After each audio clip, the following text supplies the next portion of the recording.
Alhamdulillah. Alhamdulillahi rabbil alamin.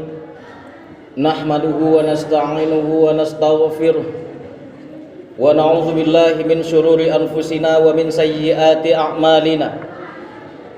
May yahdihillahu fala mudhillalah wa may yudlilhu fala hadiyalah. Ashhadu an la ilaha illallah wahdahu la syarikalah wa ashhadu anna Muhammadan abduhu wa rasuluh.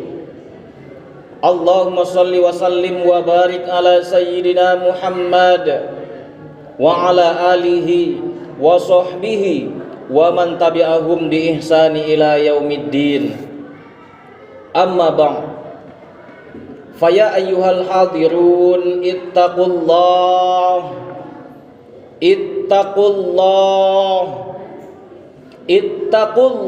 haqqa tuqatih wa la tamutunna illa wa antum muslimun.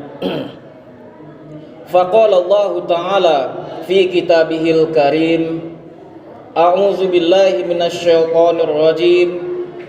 Bismillahirrahmanirrahim. Wa iz qala Luqmanu libnihi wa huwa ya'izuhu ya bunayya la tusyrik billah innasyirka la zulmun azim. Shadaqallahul azim. Kaum muslimin, sidang jamaah Jumat yang berbahagia, puji syukur kehadirat Allah Subhanahu wa taala, alhamdulillah.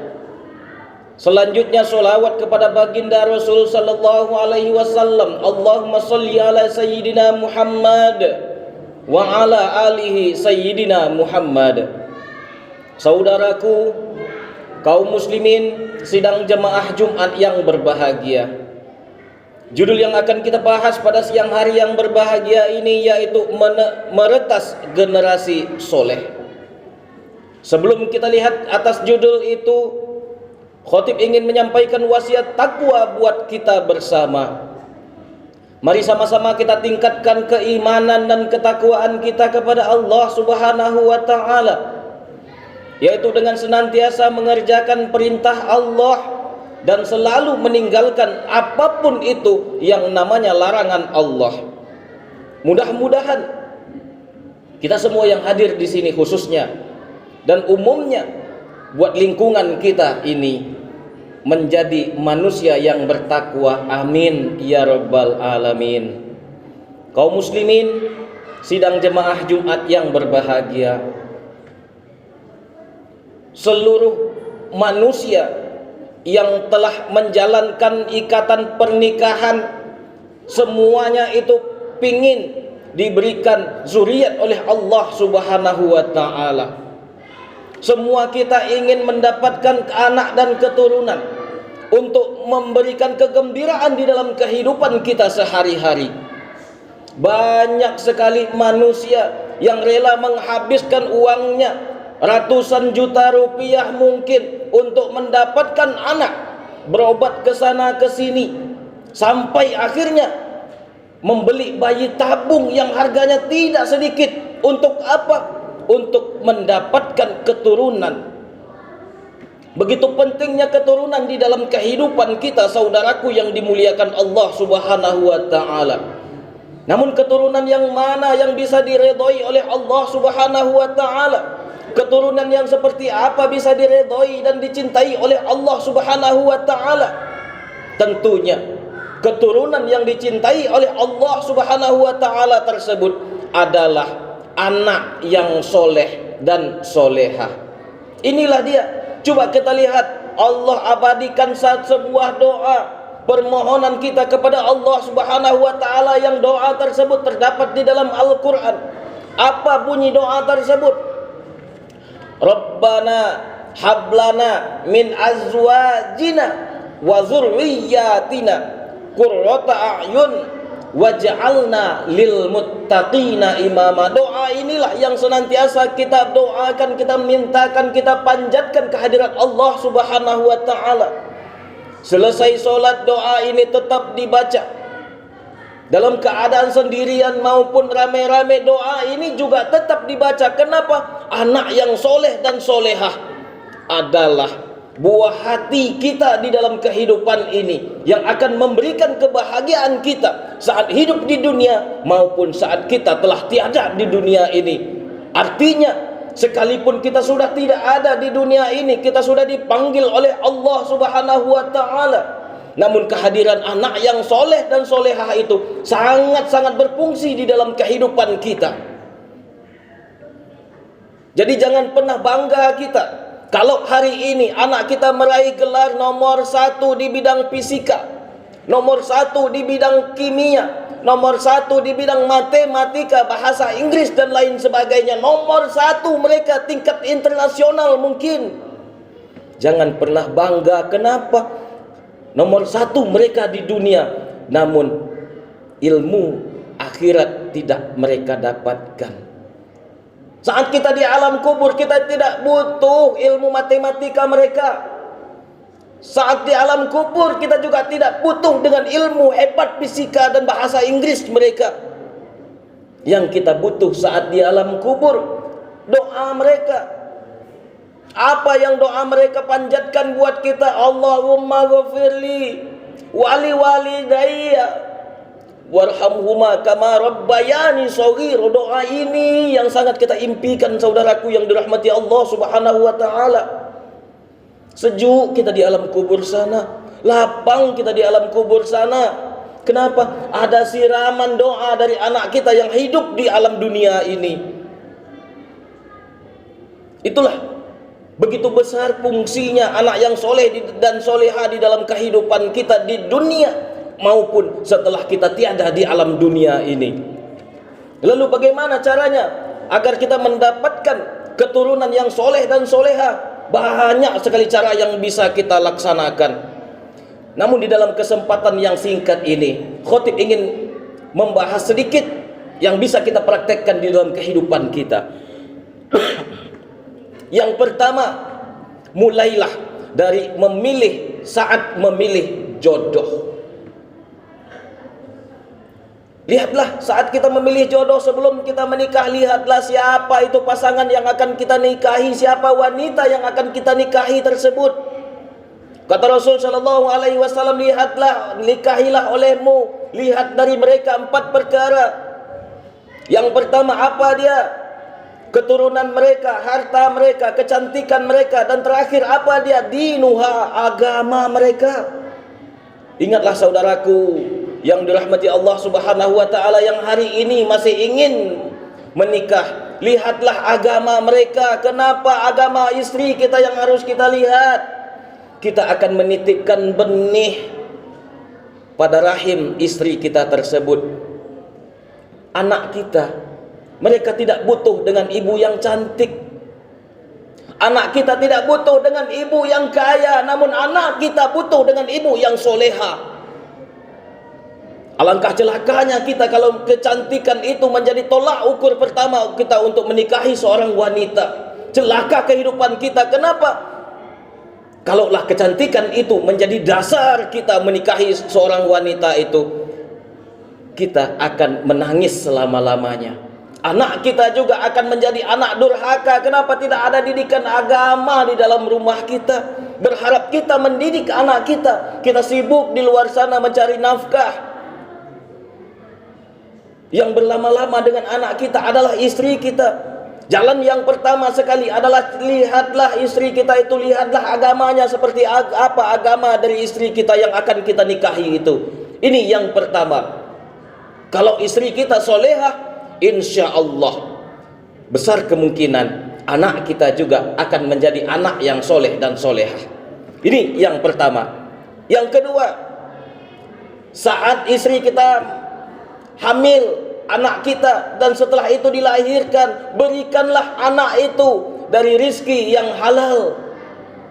Berikan asupan-asupan gizi dari rizki yang halal. Jangan pernah titipkan rizki yang haram di dalam tubuh anak kita.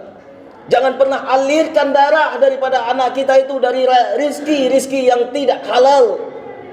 Kalau hari ini kita pernah memakan harta orang lain, bertaubatlah. Gantilah apa yang telah kita makan tersebut, supaya apa? Darah tersebut tidak mengalir kepada anak kita. Agar Allahumma firli wali walidayya ini akan kita dapatkan saat kita di alam kubur. Ini yang kedua. Yang ketiga, yaitu berikan nama yang baik buat anak-anak kita. Berikan nama yang islami, nama yang di dalam nama tersebut mengandung doa. Jangan kita ambil nama anak kita lihat dari yang kerennya saja, dari yang bagusnya saja. Kita ikut-ikutan nama yang di barat-barat sana, ke barat-baratan nama anak kita. Akhirnya apa? Tingkah laku mereka juga akan ke barat-baratan. Akhirnya apa ya? Siapa yang disalahkan? Kita yang akan disalahkan. Siapa yang akan menangis? Kita yang akan menangis. Siapa yang akan terhimpit oleh tanah di saat dia liang kubur? Kita. Semuanya itu adalah kita. Timbullah penyesalan kepada kita kalaulah nama anak kita sibukkan dengan mereka-mereka yang ada di barat-barat sana. Akhirnya apa? Tidak ada doa di dalam nama anak kita. Kalaulah anak kita berikan nama yang baik, kita berikan nama yang ada artinya, yang mengandung doa di dalamnya. Insya Allah setiap hari orang panggil sekian puluh kali. Sekian puluh kali itulah doa yang akan mengalir buat anak-anak kita. Ini yang ketiga. Yang keempat, yaitu berikan pendidikan yang baik buat anak-anak kita. Saudaraku yang dimuliakan Allah Subhanahu wa taala. Kalau hari ini kita berbicara pendidikan, tentunya yang ada di dalam benak kita, kalau kita ingin mendapatkan generasi yang soleh dan solehah, tentunya yang harus kita tanamkan itu adalah pendidikan yang berlandaskan dengan syariat Islam. Kontrol pendidikan mereka, lihatlah pendidikan mereka, masukkanlah anak-anak kita di pondok-pondok pesantren supaya apa? Mereka cinta dengan Al-Quran, mereka cinta dengan berbuat kebaikan, mereka cinta dengan yang namanya infak dan sodakoh. Kenapa? Keseharian mereka diajarkan di sana. Akhirnya apa? Saat mereka tinggalkan sodakoh mereka, saat mereka meninggalkan satu waktu sholat saja mungkin, mereka akan merasa berbeda di dalam kehidupannya. Kenapa? Karena ada kebaikan yang belum mereka kerjakan, karena ada sebuah kebaikan yang mereka tinggalkan, yang kebaikan tersebut adalah kebiasaan dari mereka.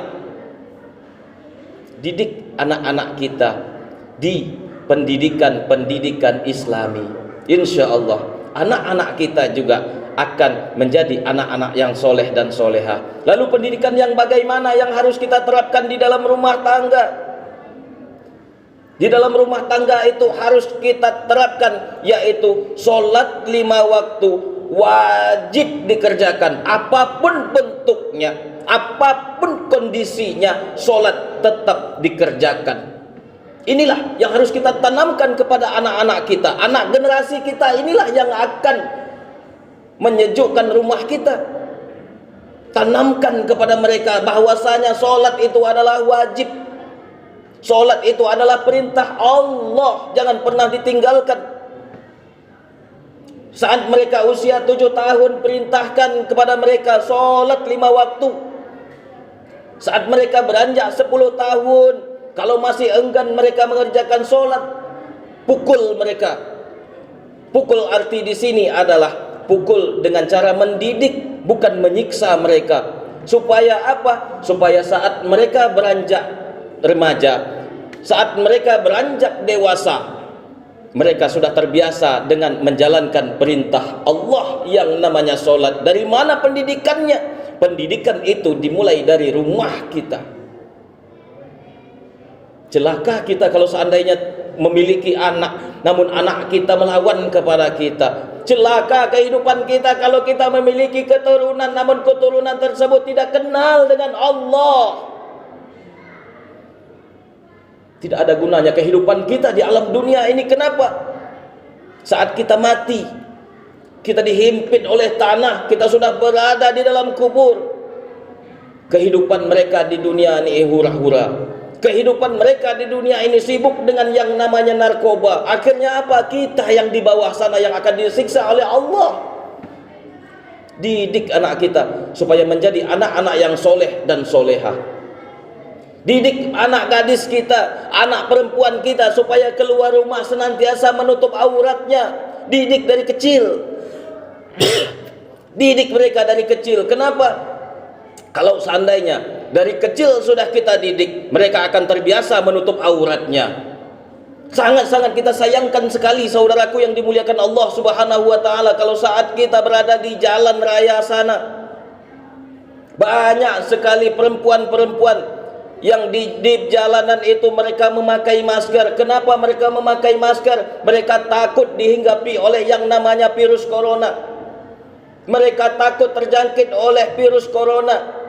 Namun sayang sekali sayang, hidung mereka tutup, mulut mereka tutup, aurat mereka buka, dada mereka terbuka, paha mereka terbuka, rambut mereka kemana-mana. Siapa nantinya yang akan menanggung dosa daripada gadis tersebut? Yang akan menanggung dosa dari gadis tersebut, yang pertama sekali adalah ayah kandungnya. Ayah kandungnya inilah yang akan pertama sekali ditanyain oleh Allah. Kenapa? Karena ayah kandung ini tidak memiliki wibawa untuk menjadikan anaknya anak yang solehah. Siapa lagi yang akan dihukum? Abang kandungnya. Siapa lagi yang akan dihukum kalau ia sudah menikah? Suaminya. Saudaraku yang dimuliakan Allah Subhanahu wa taala, banyak sekali yang kita tanggung saudaraku. Untuk itu, mulailah dari rumah kita. Jadikan anak-anak kita anak yang soleh dan solehah. Yang perempuan, wajibkan mereka untuk menutup aurat, memakai hijab kemanapun mereka pergi. Yang laki-laki, wajibkan mereka untuk senantiasa berkata baik, berbuat baik kepada siapapun itu. Supaya apa? Supaya kita bisa tersenyum saat menghadap Allah Subhanahu wa taala kelak. Ini yang keempat, terakhir. Bagaimana caranya supaya kita mendapatkan anak yang soleh dan solehah? Yang terakhir adalah kita selaku ayah, kita selaku ibu, berikan contoh yang baik kepada anak-anak kita. Sehebat apapun pendidikan agama anak kita yang kita tanamkan kepada mereka, hafal 30 juz anak kita, namun kita tidak memberikan contoh yang baik, maka ini sia-sia. Kita selaku ayah, berikan contoh yang baik kepada anak-anak kita. Insya Allah mereka juga akan mengikuti kita. Masuk waktu solat kita, mereka juga akan terbiasa. Kenapa? Karena mereka melihat kita solat. Ada kelebihan uang, kita sedekahkan, kita infakkan, mereka juga akan ikut. Kenapa? Karena ayah mereka seperti itu. Ada orang kesusahan, ada orang yang membutuhkan bantuan, kita bantu. Anak kita juga seperti itu. Kenapa? Karena kita telah melakukan dan kita contohkan kepadanya. Saudaraku yang dimuliakan Allah Subhanahu wa taala, ini dia keistimewaan bagi kita yang memiliki anak yang soleh dan solehah. Insya Allah kita akan bahagia di dunia, kita juga akan bahagia di akhirat kelak. Mudah-mudahan seluruh anak-anak kita yang kita hadir di sini menjadi anak-anak yang soleh dan solehah, yang berbakti kepada agama, orang tua, bangsa dan negara. Amin ya rabbal alamin. Saudaraku yang dimuliakan Allah Subhanahu wa taala, mungkin ini yang bisa Khatib sampaikan di kesempatan yang singkat ini. Mudah-mudahan ada manfaatnya buat kita bersama. Fa'tabiru ya ulil absor la'allakum tuflihun.